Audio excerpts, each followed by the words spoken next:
तब सदैव आपके सेवा में तत्पर, हर खबर और हर न्यूज का जमीनी हकीकत। तो आइए देखिए हम आपकी सोच सारंगधारी आजाद के साथ। मैं साथ हैं आजाद, हम आपकी सोच न्यूज। तो आइए देखिए आज दिन भर की कुछ खास खबरें इस प्रकार है। और इसी के साथ साथ मैं आपको बताना चाहूँ कि आप मेरे चैनल को YouTube पे सब्सक्राइब कीजिए, Facebook पे फॉलो कर लीजिए। साथ ही साथ वीडियो अच्छा लगे तो लाइक, कमेंट और शेयर जरूर कीजिए।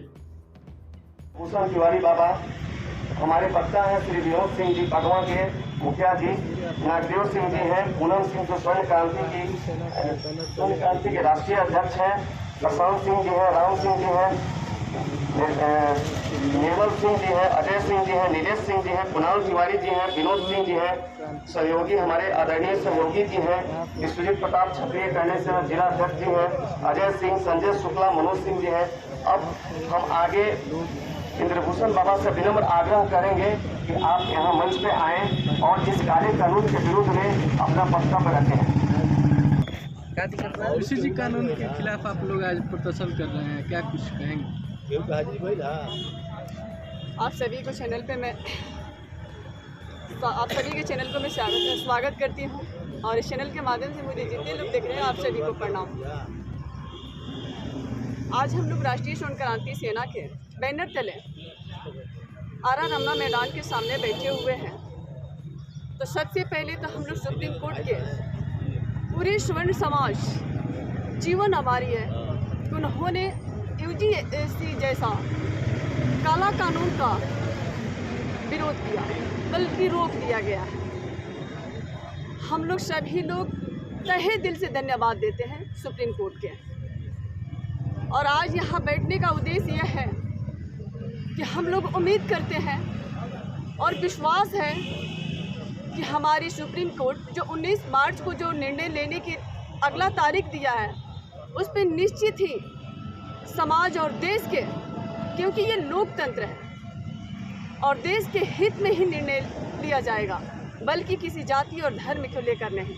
जो राष्ट्र के लिए हित हो, समाज के लिए हित हो, उस पर उचित निर्णय लेगी। और उसी अपेक्षा में हम लोग उम्मीद में यहाँ पर धरना पे बैठे हुए हैं।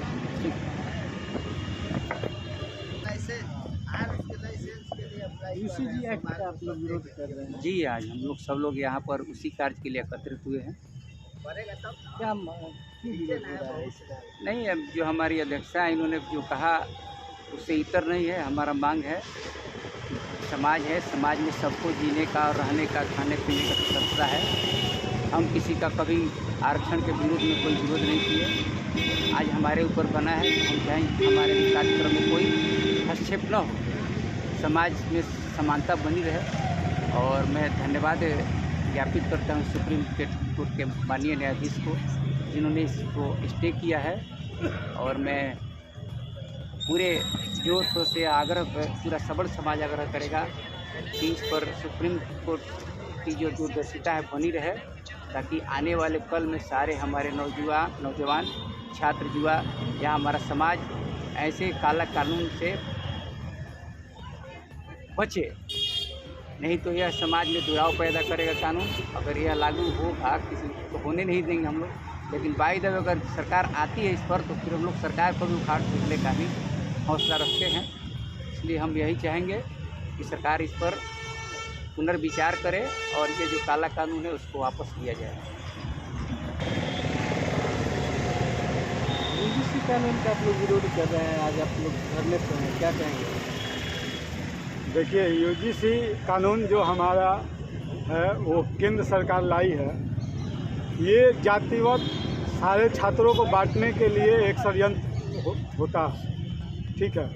इसमें क्या है कि शिक्षा पर ध्यान ना देकर जाति समीकरण बनाकर ये वोट बैंक की राजनीति करने के लिए UGC लाया गया है। और हम लोगों को समाज में जहाँ शिक्षा का मंदिर है वहाँ पे किस परिस्थिति में अपने बच्चे को हम लोग भेज रहे हैं, कहाँ से पैसा जुटाकर उन लोग का एडमिशन करवा रहे हैं, और वो जाति भेदभाव में पढ़कर वो कानूनी पचड़ा में जाए, जेल अगर चला जाता है तो बहुत दुर्भाग्य की बात है।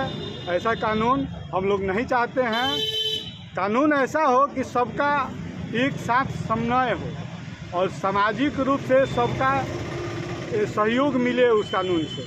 लेकिन इस कानून को शोषण के लिए केवल बनाया गया है। जो स्वर्ण समाज के बच्चे हैं उनकी शोषण के लिए बनाया गया है। दूसरा चीज़ है कि सरकार रोजगार पे बात नहीं कर रही है, सरकार गौ रक्षा पे बात नहीं कर रही है, सरकार और भी विकास कार्यों पे बात नहीं कर रही है। लेकिन सरकार बात कर रही है तो जो हमारे स्तंभ है, मजबूत छात्र हैं, उनको तोड़ने, जाति में बांटने की बात कर रही है। आप सभी कॉलेज और स्कूलों में पढ़े हुए हैं, आपने कभी स्कूल में बैठकर जातिवाद का कोई बात विचार नहीं रखते हैं। सब कोई आपस में मिलजुल कर खाते पीते मौज मस्ती करते और पढ़ते हैं। इसलिए बहुत सारा बात आदमी नहीं कहेगा। यूजीसी का हम लोग घोर विरोध करते हैं। अगर सरकार इसको सदन काल में वापस नहीं लेती है तो हम लोग इससे भी बड़ा आंदोलन करेंगे, पूरे भारत में आंदोलन करेंगे।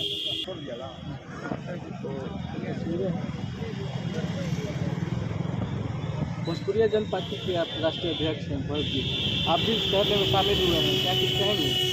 देखिए, ये जो काला कानून है ये दलित, महादलित, पिछड़ी, अति पिछड़ी सबके लिए काला है। केवल स्वर्ण जाति के लिए काला नहीं है, ये सब जाति के लिए काला है। इसलिए कि शिक्षा क्षेत्र में अगर इस तरह का भेदभाव होगा तो शिक्षा ऐसे ही गिर गया है बिहार का। अब देश में क्या बात हम कहें, और गिर जाएगा। ये नफरत का ये कानून है, ये आपसी भेदभाव को बढ़ाने वाला है, आपसी लड़ाने वाला है, ये लॉलीपॉप है। अरे अगर कानूनें बनाना था तो यहाँ रोजगार को रोकने के लिए कानून बनाइए ना जी, कि रोजगार कम से कम यहाँ हो जाए, यहाँ पलायन रोक जाए, भूमिहीनों को 30 डिसमिल जमीन दिया जाए, चाहे कोई भी जाति का हो। बहुत सा मुद्दा है। ये जो कानून है ये खास करके कुर्सी बचाने के लिए। अरे देश बचेगा तब ना आपका कुर्सी बचेगा, क्या विनोद बाबू? बिल्कुल बिल्कुल बिल्कुल। आपका अगर जैसे नहीं रहेगा तो प्रधानमंत्री रहकर क्या करेंगे? सबसे बड़ा होता है देश। देश है तबे प्रधानमंत्री है। ये आग जो फैला रहे हैं, नफरत फैला रहे हैं, ऐसा ही शुरू से लोग त्रस्त है, बैकवर्ड, फॉरवर्ड, अति पिछड़ा पिछड़ा।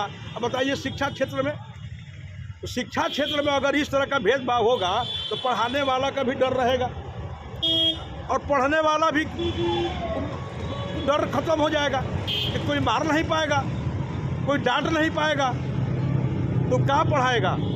इसलिए चाहते हैं सरकार जो है पूरे लोकतंत्र को खत्म कर देना, किसी तरह से लोकतंत्र खत्म हो जाए। इसलिए हम लोग खास करके आज हमें पूनम जी के नेतृत्व में, पूनम जी के आह्वान पर हम इनके साथ हैं। जहां भी खोजेगी भोजपुरिया जन मोर्चा इनको साथ देने का काम करेगा। जय हिंद, जय भारत।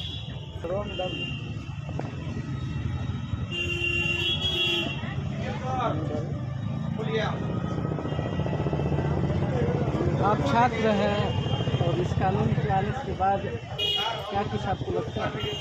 ये कानून जो देखिए कॉलेज में जब लागू हो जाएगा, पहले तो मैं आभार व्यक्त करूंगा उनका जिन्होंने इसके खिलाफ सुप्रीम कोर्ट में याचिका दायर की और इस पर स्टे भी लग चुका है। लेकिन हमें इतने से संतुष्ट नहीं होना चाहिए।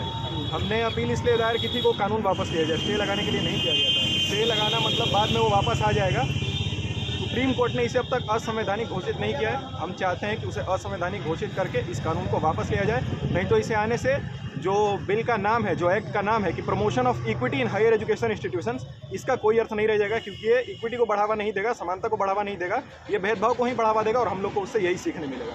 तो इसीलिए इसे वापस ले जाए, अन्यथा हम धरना पर अड़े रहेंगे और जब तक ये कानून वापस नहीं जाएगा हम लोग ये करते रहेंगे। राकेश कुमार के साथ धन्यवाद। तो इसी तरह हमारे चैनल को देखते रहिए, हमारे चैनल को लाइक कमेंट शेयर करते रहिए। धन्यवाद। तो सदैव आपके सेवा में तत्पर, हर खबर और हर न्यूज का जमीनी हकीकत। तो आइए देखिए हम आपकी सोच सारंगधारी आजाद के साथ।